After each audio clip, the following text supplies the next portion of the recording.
बिस्मिल्लाहिर्रहमानिर्रहीम। अस्सलाम वालेकुम फ्रेंड्स, आप देख रहे हैं हमारा यूट्यूब चैनल इरफान इकराम दिगारी। मैं हूं Mohammad Irfanullah, positive attitude with titanium thinking. तो चलिए स्टार्ट करते हैं। आज का जो हमारा टॉपिक है वो बहुत ही अहम है, क्योंकि दोस्त आप काफ़ी पूछ भी रहे होते हैं इसके बारे में, और ये एक जेन्युइन रीज़न है लड़कों की कि पाकिस्तान में से हम एप्लीकेशन फ़ी चाइना की यूनिवर्सिटीज़ में कैसे पे करा सकते हैं।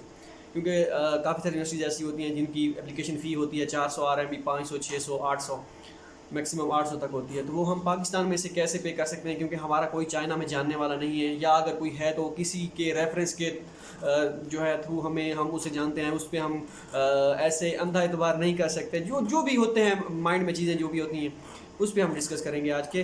पाकिस्तान में से क्या पहला सवाल तो ये है, क्या होती है फ़ी पे हो सकती है? बिल्कुल हो सकती है।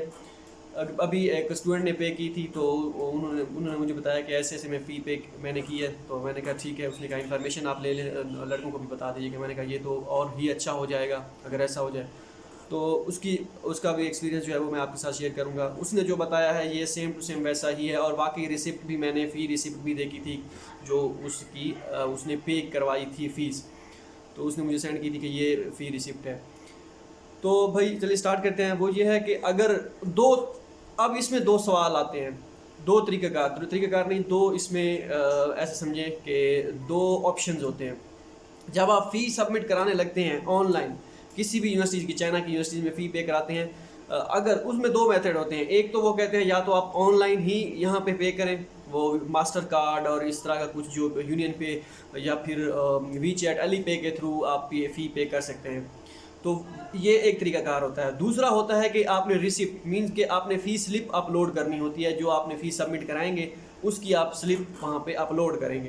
पहले हम दूसरे तरीके पे बात करते हैं, जो दूसरा तरीका है, उसके बाद पहले तरीके पे आएंगे कि जहाँ पे आपने रिसिप्ट अपलोड करनी है उस पर वो, क्योंकि कुछ यूनिवर्सिटीज़ के ऑनलाइन फॉर्म ऐसे होते हैं, जब आप फॉर्म सबमिट करते हैं उसके बाद वो कहते हैं कि यहाँ पे आप application fee to be paid, और यहाँ पे अपलोड का ऑप्शन होता है कि रिसिप्ट अपलोड करें। दूसरा ऑप्शन ये होता है कि फॉर्म सबमिट करने से पहले एक ऑप्शन होता है, वो कहते हैं कि भाई यहाँ पे फ़ी पे करें, और वो है ऑनलाइन पे अपनी करनी है। हमने रिसिप्ट के पहले बात कर लेते हैं, जो फ़ी स्लिप आपने अपलोड करनी होती है। अब अगर तो आपने जिस यूनिवर्सिटी में अप्लाई किया है उसकी फ़ी आपने स्लिप अपलोड करनी है, या अगर आपने अभी नहीं करनी तो हो सकता है आने वाले दिनों में करें। तो उसका तरीकाकार ये है कि आप बैंक में जाएंगे, किसी भी बैंक में चले जाएं, हो सकता फैसल बैंक हो, कोई भी हो, जो उस स्टूडेंट वो था, वो स्टैंडर्ड चार्टर्ड जो बैंक होता है उसमें गया। तो उन्होंने कहा है कि भाई हम ऐसे फ़ी पे नहीं करेंगे, हमें कोई प्रूफ दें कि भाई आप क्यों पे करना चाहते हैं, कोई क्या है, क्या हिसाब किताब, एडमिशन का प्रूफ दें। एडमिशन का कि उसने कहा कि मैं एप्लीकेशन फ़ी पे करना चाहता हूँ चाइना के किसी बैंक में। उन्होंने कहा एडमिशन का जो है हमें प्रूफ दें कि एडमिशन कोई इस तरह का, कोई उनको सॉलिड रीज़न दें कि भाई आप वहाँ पे क्यों फ़ी सबमिट कराना चाहते हैं। तो उसने फिर फ़ी की जो स्लिप थी, अपना CSE का जो फॉर्म था वो शो कराया कि भाई ये मेरा फॉर्म है, मैंने स्कॉलरशिप के लिए अप्लाई किया है। यूनिवर्सिटी का फॉर्म जो है उसने वो नहीं दिखा सकता था, क्योंकि यूनिवर्सिटी के फॉर्म में जब तक वो सबमिट नहीं होता उससे पहले जो है फ़ी आपने अपलोड करनी थी। तो कुछ यूनिवर्सिटी कुछ भी ऐसी भी होती है, सबमिट फॉर्म करने से पहले ऑप्शन ये भी होता है या ऑनलाइन करें या रिसिप्ट अपलोड करें, और तभी आपका फॉर्म सबमिट होगा। तो उसका ऑप्शन पहले था। शेडान यूनिवर्सिटी कोई XIDIAN इस तरह कोई यूनिवर्सिटी थी, तो वो ऑप्शन पहले होता है, उसके बाद जो है सबमिट करनी होती है, उसमें रिसिप्ट भी अपलोड करनी होती है उसमें। तो इस यूनिवर्सिटी के लिए तो फिर अब उसने वो सब यूनिवर्सिटी वाला फॉर्म भी साथ नहीं लेके जा सकता था, क्योंकि वो सबमिट होता तो डाउनलोड होता ना। तो अब सिर्फ ये मसला नहीं है कि अगर वो नहीं था तो काम नहीं हुआ, नहीं। अब ये हो गया, आप CSE का फॉर्म उसे दिखाएंगे, उनको दिखाएंगे कि भाई ये CSE का फॉर्म है हमारा, तो ये इस स्कॉलरशिप के लिए हमने अप्लाई किया, ये हमारा एडमिशन फॉर्म तो नहीं, ये हमारा स्कॉलरशिप का फॉर्म है। तो वो भी हो गया। अब ये किसी भी बैंक में चले जाएं आप, ये लाजमी नहीं है स्टैंडर्ड चार्टर्ड हो या कोई और फैसल बैंक या इस तरह का UBL, कोई भी किसी भी बैंक में चले जा सकते हैं। क्योंकि अब अगर हाँ, उसमें मेरे ख्याल में जहाँ पे इंटरनेशनल बैंकिंग हो उसमें जाना चाहिए, क्योंकि यहाँ पे पाकिस्तान में कोई माइक्रो फाइनेंस जो होते हैं बैंक वो भी होते हैं, उनमें मेरे ख्याल में नहीं होती, क्योंकि इंटरनेशनल ट्रांजैक्शन वहाँ पे नहीं होती। वो इस तरह के बाहर से अगर कोई पेमेंट, उनका IBAN number, international bank account number नहीं होता। क्योंकि मेरा एक्सपीरियंस, खुद ही का एक्सपीरियंस हुआ था, एक अकाउंट में मैंने बैंक में अकाउंट बनवाया, वो बाद में पता चला कि बाहर से आप पेमेंट उसमें नहीं आ सकती है, बल्कि नहीं आ सकती, पाकिस्तान में ही जो है कर सकते हैं। मुझे तो उसका एक्सपीरियंस यही हुआ है। तो इस वजह से इंटरनेशनल बैंकिंग वाले अकाउंट जैसे UBL हो गया, HBL हो गया, उसके बाद ये फैसल बैंक हो गया, MCB हो गया, इस तरह के अलाइड बैंक जितने भी हैं, तो ये बड़े बड़े बैंक जो हैं इनमें आप कर सकते हैं, इंटरनेशनल बैंकिंग होती है। तो ये हो गया।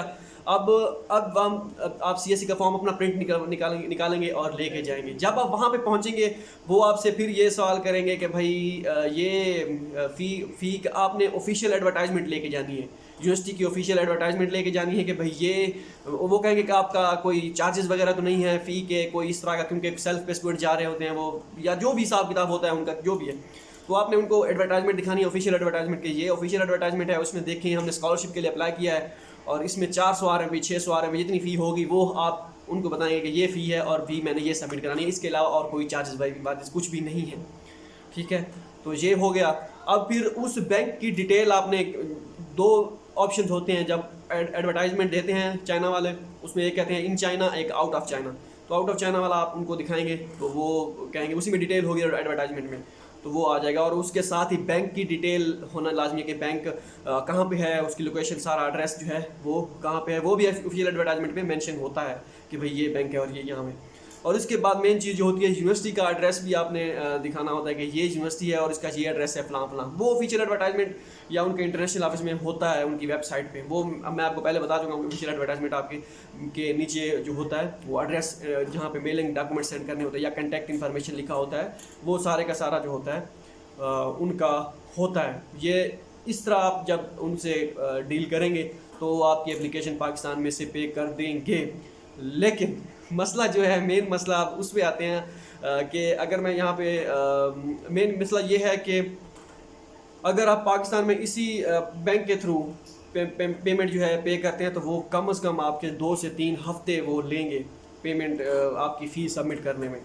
ये पाकिस्तान में एक दिक्कत हो सकती है नहीं बल्कि होती है, क्योंकि जो रिसेंट एक्सपीरियंस हुआ है उसी के हिसाब से, क्योंकि काफ़ी सारे उनको करने पड़ते हैं कि क्यों जा रही है पेमेंट आगे, जो भी है। तो ये सारी चीज़ें अपने माइंड में रखिएगा। 2-3 हफ्ते वो ले सकते हैं। वो जो स्टूडेंट जिसने फ़ी पे कराई है वो तकरीबन कुछ 27-28 जनवरी से उसका प्रोसेस स्टार्ट हुआ था और 2-3 दिन पहले ही जो है ना उसकी सारी जो है ये फ़ीस सबमिट हुई है। तो ये चीज़ें अपने माइंड में रखिएगा करने से पहले। अब आते हैं दूसरे तरीक़ेकार पे कि दूसरा तरीक़ाकार जो है वो कौन सा है, जो ऑनलाइन जो करते हैं। वो मास्टर कार्ड जो होते हैं बैंक के थ्रू या इस तरह का, उसके थ्रू मेरे ख्याल में हो जाएगी। यहाँ से पाकिस्तान में होनी चाहिए मास्टर कार्ड जो है लग जाते हैं। कुछ बैंक हो सकता है ना भी लगे, कुछ मोस्टली जो है लग जाते हैं। ऑनलाइन जो है आप पे कर सकते हैं। क्यों ऐसा मैं आपको इसलिए बता रहा हूँ क्योंकि एक दोस्त की फ़ी पे करनी थी मलेशिया की किसी यूनिवर्सिटी में, तो उसने कहा यार एप्लीकेशन फ़ी पे करा दो, तो इस तरह का। मैंने कहा चले मैं बंदा को ढूंढता हूँ। मेरा तो खुद का जो है अकाउंट अभी वो नहीं बना, क्योंकि जो अब बना भी होता तो मेरा experience as such master card में इतना ज़्यादा नहीं है। वो कार्ड एक कौन सा होता है UBL का, अब मुझे उस कार्ड का नाम भूल गया है। ठीक है, वीज़ा कार्ड या इस तरह का एक और, वीज़ा तो खैर नॉर्मली सबका होता है, एक और भी होता है कार्ड, उसके थ्रू जो है हो जाती है वो। फिर मैंने दोस्त से कहा, उसने कहा कि ठीक है हो जाएगी, कोई मसला नहीं है। बैंक के चार्जेस जो होते हैं 100-150 कितना होता है वो लगेगा एक्स्ट्रा, बाकी सारी हो जाएगी। तो उसकी फ़ी जो है दोस्त ने पे कर दी थी ऑनलाइन। इसी तरह अगर आप भी उसी जिस यूनिवर्सिटी में आपका ऑनलाइन वाला सिस्टम है तो वो ऑनलाइन पे हो सकती है। लेकिन ये आप बैंक में दोबारा जाके इस पॉइंट का जो है बैंक से मज़ीद, बैंक से अगर डिटेल आपने पता करनी है कि ऑनलाइन पेमेंट जो है ऑनलाइन ही पोर्टल पे, क्योंकि कुछ यूनिवर्सिटीज़ होती हैं उनके ऑनलाइन पोर्टल पे ही आपने फ़ी पे करानी होती है ऑनलाइन।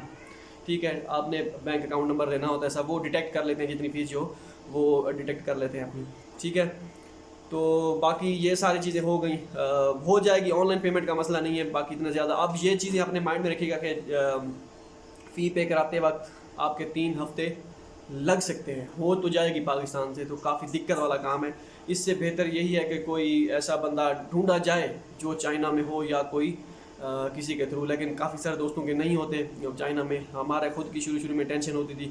अब भी ऐसी चीज़ें जो होती हैं, मुझे कोई दोस्त कहते हैं कि भाई फ़ीस हमारी सबमिट करा, तो भाई इसमें ज़्यादा मेरा सच एक्सपीरियंस खुद का इसका नहीं है कि मैं किसी की तरफ रेफ़र भी नहीं कर सकता, क्योंकि अगर किसी की तरफ रेफ़र किया जाए, खुदा ना खास्ता वो आगे से कुछ 2 नंबरी कर दे, तो फिर जो है ना ब्लेम गेम जो है इससे अच्छा है कि उसमें पढ़ा ही ना जाए और सॉरी कर ली जाए अपनी तरफ से। वो अगर कोई करना चाहे तो हाँ, कोई ऐसे बंदे होते हैं जिनका हमें पता होता है कि अगर मान लो इसके साथ कुछ हो भी गया तो कोई मसला नहीं है, हो जाएगा, जो भी होगा कर लेंगे। लेकिन कुछ जो जो इस बिहाफ पे हमारे पास आते हैं कि हमारे पास या हमसे पूछते हैं कि भाई फ़ीस सबमिट आप करा दें, तो ऐसे बंदों को जो मतलब कि जिनको हम इतना ज़्यादा नहीं जानते पर्सनली, और वो बाद में कुछ ऐसा हो जाए कि फ़ीस सबमिट ना हो सके किसी वजह से, क्योंकि कोई कुछ भी हो सकता है, तो वो फिर हम पे जो है उंगली ना उठा दें कि भाई आपने हमें रेफ़र किया था और आगे से ये हुआ है। उस चीज़ से बचने के लिए ये मैं जो है इस तरह का कोई काम नहीं करता। कोई हाँ एक आध बंदा हो जिसको जो ज़्यादा मतलब कि बिल्कुल यार कर दो करा दो, जो भी हो जैसा भी हो करा दें, बस मुझे और नहीं पता ये वो, तो फिर उसको रेफ़र कर भी दिया जाता है। बाकी ऐसा कोई अगर मैं उस बंदे की तरफ रेफ़र कर रहा हूँ तो वो अगर कोई 200-300-500 तक ले रहा है तो उसका मुझे नहीं आइडिया, इसी वजह से मैं रेफ़र नहीं करता। तो अगर करता भी हूँ तो मैं उसको कह देता हूँ पहले, अगर वो 400-500 तक या 1000 तक वो बंदा ले लेगा अपने चार्जेस, तो वो उसका मैं ज़िम्मेदार नहीं हूँ, आगे अपना हिसाब खुद लगा लो। अगर करनी है तो करा दें, नहीं तो छुट्टी, क्योंकि 500-1000 से कोई अमीर नहीं हो जाता, और ना ही ज़रूरत है इस 400-500 की। बता नहीं रहा, बस बंदे का होता है नहीं, दिल नहीं मानता है ऐसी 500-1000 के बारे में। ये 500-1000 हो उसका कोई फ़ायदा नहीं है। हाँ, रोज़ाना आते रहें, परमानेंट हो, फिर तो बंदा अब कहता है कि भाई अब तो चल पड़ा है काम। इस तरह का कोई चक्कर नहीं है, तो हमें ज़रूरत नहीं है 400 का कोई फ़ायदा नहीं होने वाला। अगर वो भी किसी ऐसे बंदे से जो पहले ऑलरेडी फंसा हुआ हो, उसने पता नहीं मुश्किल से फ़ीस अरेंज की हो, और हम उससे 500-1000 तक अपनी तरफ से ले लें, तो ये बात थोड़ी सी जचती नहीं है, और ना ऐसा होना चाहिए। तो जिसके बंदे के पास रेफ़र करता हूँ वो अगर लेता है तो मैं उसको पहले कह देता हूँ भाई वो लेगा, अगर आपने ऐसा करना है तो ठीक है। मेरे उसमें कोई वो नहीं है कि मैं उसकी तरफ बंदे रेफ़र करूँगा और वो फिर उसमें से मुझे प्रॉफिट मिलेगा। इस तरह का प्रॉफिट जो है ना नहीं चाहिए। ठीक हो गया, तो ये सारी चीज़ें होती हैं भाई, आप समझ गए होंगे मैं क्या कहना चाह रहा हूँ। अगर इस तरह का कोई प्रॉफिट लेना होता तो भाई मैं वीडियो ही बना देता, भाई जो है हम फ़ी पे करके दे रहे हैं, जिसने भी फ़ी पे करानी हो मेरे से रब्ता करे, मैं पे करा के दूँगा, मेरे दोस्त हैं ये वो। तो इस तरह का कोई, हालांकि आसान है ये काम फ़ी पे कराने वाला, लेकिन जिस बंदे के पास हम रेफ़र कर रहे हैं पता नहीं उसके पास भी टाइम है, या वो कब पे कराता है कब नहीं कराता, लेट जल्दी हो जाता है, तो उस चीज़ से बचने के लिए आप समझ रहे होंगे कि मैं क्या कहना चाह रहा हूँ। तो ये तरीकाकार था बैंक वाला कि आपने कैसे फ़ी पे करानी है इधर। तो ये सारी चीज़ें आपको पता चल गई होंगी। अब मेरे ख्याल में कोई सवाल नहीं बनेगा कि हमें कैसे फ़ी पे करानी है पाकिस्तान में। ये तरीकाकार है, ये सारे आपने लवाजमात पूरे करके जाएँ, जब बैंक जाएँ उसके बाद फ़ीस आपकी सबमिट हो जाएगी। मिलते हैं अगली वीडियो में, दो में याद रखिएगा। अल्लाह हाफ़िज़।